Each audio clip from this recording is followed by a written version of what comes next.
Você quer ser chamada de Carmen mesmo, Carmen? Tanto faz. Pronto.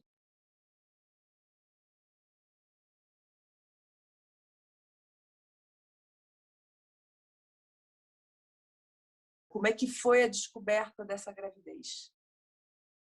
Eu estava na clínica. Tinha feito um mês. Você descobriu como? Minha mãe pediu para eles fazerem o teste de gravidez comigo e eles me levaram para fazer o teste. No dia 8, no dia 11 de janeiro, o resultado do teste saiu. Como é que você se sentiu, Carmen? Assustada. Porque eu tinha medo do que tinha acontecido, eu não queria contar o que tinha acontecido, por medo de acontecer alguma coisa com a minha mãe e de na clínica eles não deixarem mais eu falar com a minha mãe, porque por muitas coisas que a gente fazia lá, por mais que pequenas que fossem, a gente acabava perdendo ligação, visita, e entre outras coisas que a gente tinha. Então eu fiquei com muito medo de falar qualquer coisa e fiquei muito assustada. Quem te deu essa notícia do resultado dos exames? A coordenadora da clínica. Ela deu diretamente a você, não a sua mãe? Não, ela deu diretamente a mim. Como é que ela te anunciou isso? Ela me chamou no escritório e me mostrou. Ela te entregou um documento para você ler? E aí, Sim. o que aconteceu em seguida entre você e ela? Ela só falou que já tinha comunicado com o Conselho Tutelar e que no dia seguinte o Conselho Tutelar iria conversar comigo. Só aí pediu para me escrever uma carta, tanto que ela chegou em mim depois e falou assim o que era para me escrever e pediu para me escrever com urgência. Ela não te perguntou o que você estava sentindo, não? Quando você soube o resultado? Não.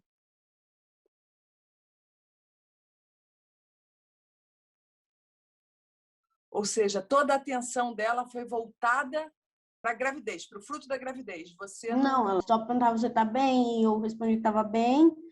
Mas, assim, nada muito profundo, entendeu? Ela não chegava, como você tá, o que você tá sentindo. Não, ela só falava, você tá bem. Aí eu tô. Quando é que você falou, teve contato com a sua mãe após ter sido informada do resultado do teste de gravidez? Entrar em contato com a minha mãe, eu só entrei depois de meses. Depois de um mês, eu entrei em contato com a minha mãe.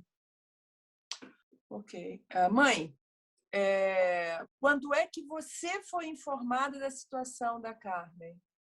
Eu fui informada no dia 12, depois que ela já tinha...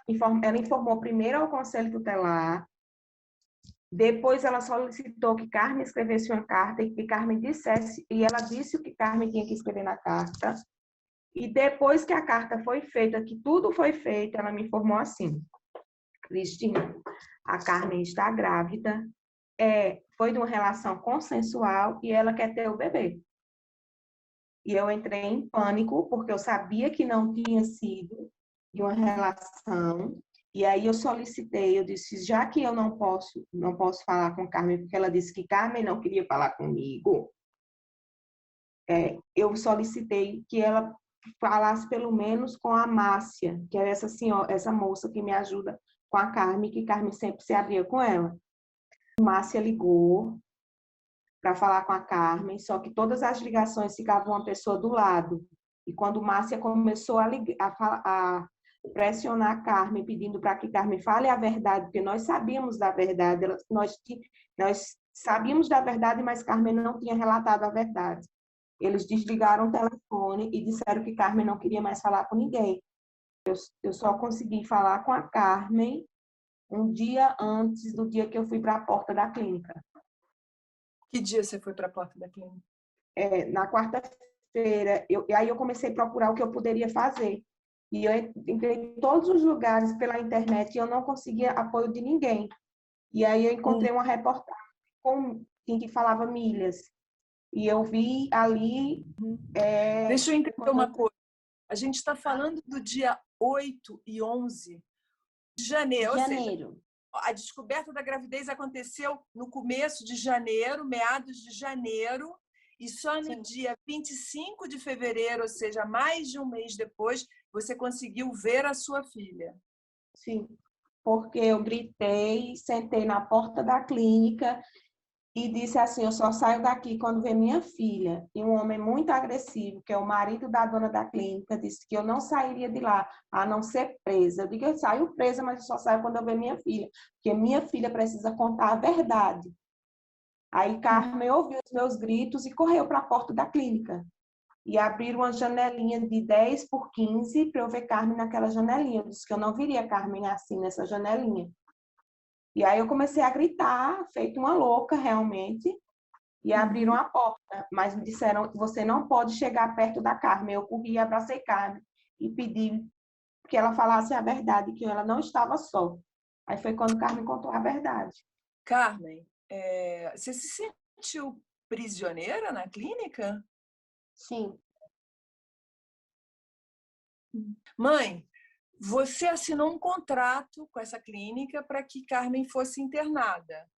Sim, Esse contrato dava autorização à clínica a te impedir de ver a sua filha?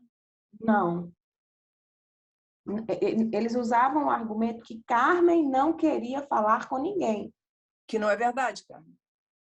Não. Porque eu pedia para ter ligação. É tanto que minha mãe mandou algumas coisas para mim comer quando eu fui para a clínica e que era um doce, essas coisas que a gente podia comer. E começou as minhas coisas a acabarem. Eu pedia para ter ligação para mim poder tentar falar com minha mãe, para minha mãe mandar as coisas para mim contar tudo que estava acontecendo, mas eu não tinha ligação. De algumas meninas que me ajudavam dentro da clínica, tipo com doce, com alguma coisa para comer, com algum produto de higiene que faltasse para mim, porque eu não tinha o contato com a minha mãe para falar o que eu precisava. Como é que você conseguiu pagar os custos da Então, clínica da Carmen? a primeira internação de Carmen já me custou muito dinheiro, então eu fiz um empréstimo que eu pago 700 e poucos reais por mês. Então, eu moro eu trabalho como professora, que cobre o meu salário de professora hoje, cobre só o meu aluguel, eu recebo 1.500, eu pago 1.400 de aluguel. E para custear a clínica, eu comecei a fazer faxina. Então, eu faço faxina durante os fins de semana e às noites em apartamentos e casas de veraneio. Ok, dentro desse contexto, o Conselho Tutelar foi acionado porque Eu vou tentar fazer uma linha do tempo do que aconteceu. Primeiro o conselho é informado, depois a Carmen foi informada, depois eu, mãe, fui informada. Com posse dessa informação, levando em consideração que a informação que eu tinha que Carmen não queria falar comigo, então Carmen ficou do dia 13 de janeiro até a última semana agora de fevereiro, sem falar com ninguém. Foi quando eu entrei em contato com a clínica e disse que havia algo errado e que eu precisava falar com a minha filha, porque eu sabia que tinha sido uma violência. Fui eu que falei na clínica. Foi uma violência sexual e eu vou entrar com um pedido de aborto. Quando eu entrei para a clínica e falei isso, eu falei, acho que eu não tenho que esconder a verdade, só dói uma vez.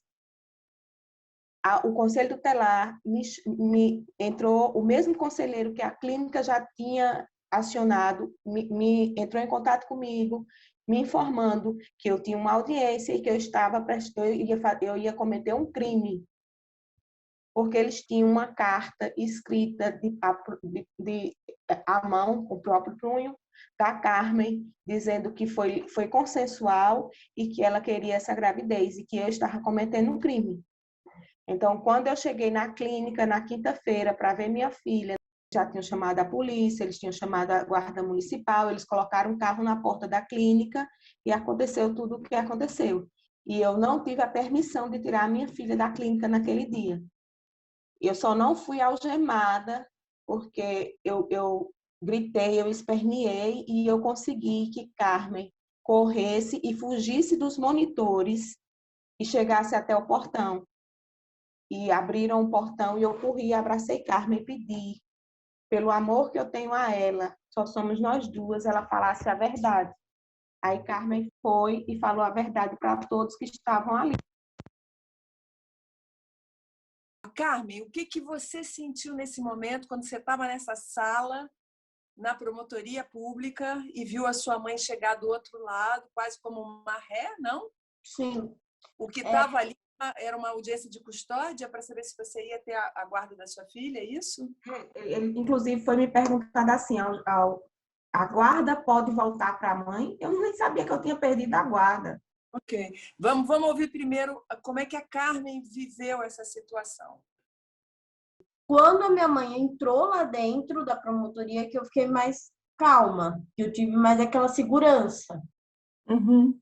de ver a minha mãe, de ver que a minha mãe estava lá. Ah. E eu pedi para sentar do lado da minha mãe, eles não deixaram. Quando foi chamado, tinha o quê? O conselheiro, a psicóloga, tinha quase 8 pessoas da clínica, 7 ou 8 pessoas da clínica, só da clínica. E a minha mãe e a Márcia. Só. Aí eles não iriam nem deixar a Márcia subir. E eu já estranhei isso, porque eu falei que eu, na minha mente, lógico que era injusto 8 pessoas contra, né? Porque eles foram contra a uma pessoa. Uhum. E o promotor gritava muito, ele se exaltava muito. E eu repeti, eu falei várias vezes que eu só queria que aquilo acabasse, eu só queria ir embora. Porque eu não estava mais aguentando. Esse promotor que se exaltava muito era um promotor na vara de infância? Só que ele, na minha opinião, ele não tinha postura nenhuma para falar com uma criança ou com um adolescente. Porque em todo momento ele gritou. Uhum. Foram poucos momentos em que ele conversou como a gente está conversando. Ele gritava, e ele gritava de uma forma que ele ficava vermelho de tanto gritar. E eu comecei a me assustar. E eu falava que eu queria que aquilo acabasse. Eu até falei, moço, do jeito que o senhor quiser fazer, o senhor vai fazer, porque eu quero que isso aqui acabe. Eu quero ir embora com a minha mãe. O que que ele gritava? Licença, ele gritava que eu estava cometendo um crime, que eu estava ali porque eu queria cometer um crime, que eu tinha sido chamada porque eu queria cometer um crime, e dizer assim, cale a boca, você não pode falar. E foi quando o advogado Daniel, eu disse, eu tenho um advogado, eu posso ligar para ele. Ele fez, então faça uma ligação para ele. Aí foi quando o Daniel, de São Paulo, eu liguei para ele, chamada no celular, e ele acompanhou toda a audiência pelo celular, no Viva Voz. Aí foi quando nós conseguimos que eu fosse ouvida, que Carmen fosse ouvida, e que nós saíssemos de lá com Carmen, e eu com a guarda que eu já tinha perdido. Ele falava que, no entanto, o que tinha chegado na mão dele era que uma mãe iria cometer um crime contra a vontade da filha. Era isso que ele repetiu muitas vezes. E Entendi. quando eu ou minha mãe tentávamos falar, ele era contra. Ele falava que não, que ainda não estava no direito de voz da gente, que a gente não ia poder falar, que eu não ia poder falar porque não estava no meu direito de voz. Uma vara de infância e juventude cuida dos interesses das crianças e dos adolescentes, né? Para a lei. Você se sentiu objeto desse cuidado? Você sentiu que o que estava acontecendo ali era no seu interesse, no interesse do seu bem-estar? Não. Por que não? Porque não foi uma conversa, eu tive muito pouco espaço de voz, e se eu acho que você está querendo me proteger, ou se eu estou querendo proteger você, você pelo menos tem que escutar o que eu tenho para dizer. O que não aconteceu.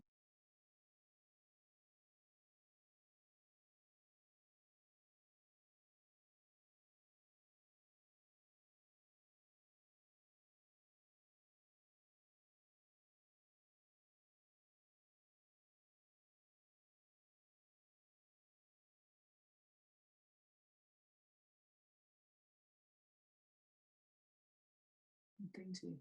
Mãe,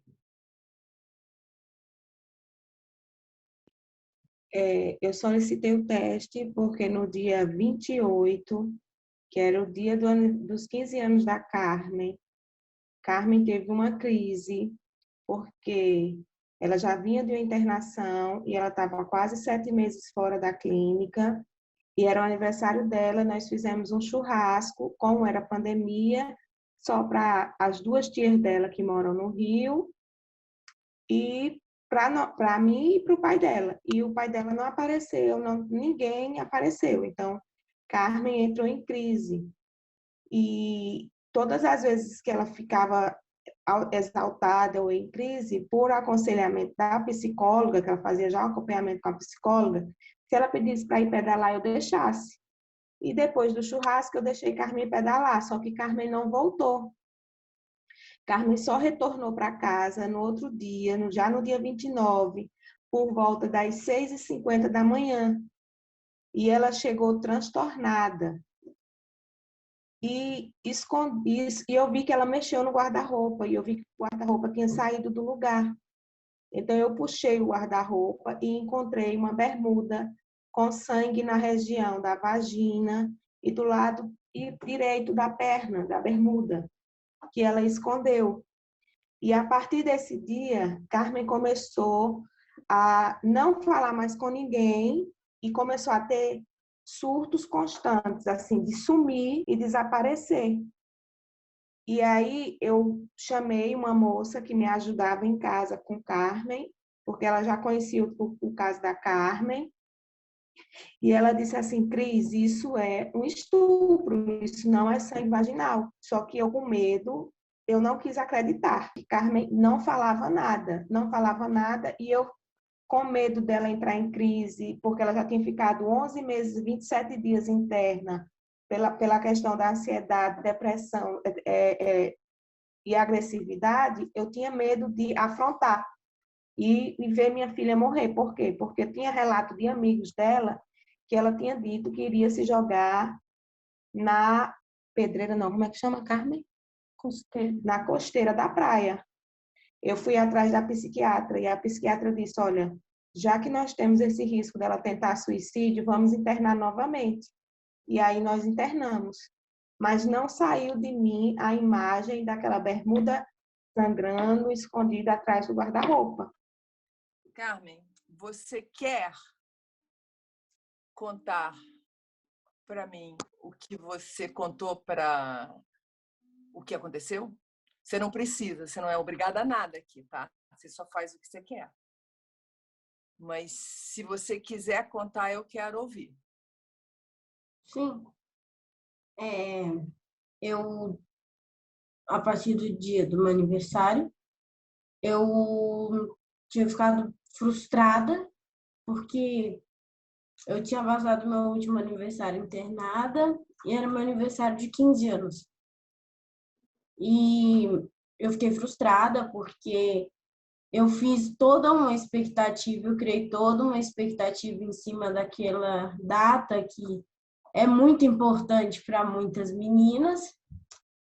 E para mim, no final, eu me frustrei porque nada foi como eu tinha imaginado que seria. Nem a presença das pessoas que eu achei que iriam estar comigo estiveram. E eu saí.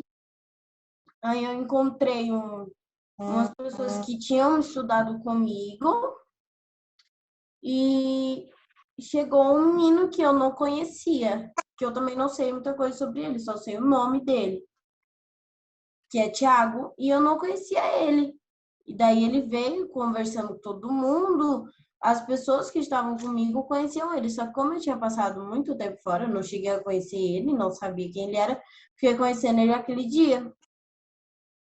E a gente foi conversando, e daí tava todo mundo conversando, uma coisa tipo normal. Aí começou a ficar tarde, e daí como já era maior de idade, ele pegou, comprou uma bebida e bebeu ele sozinho.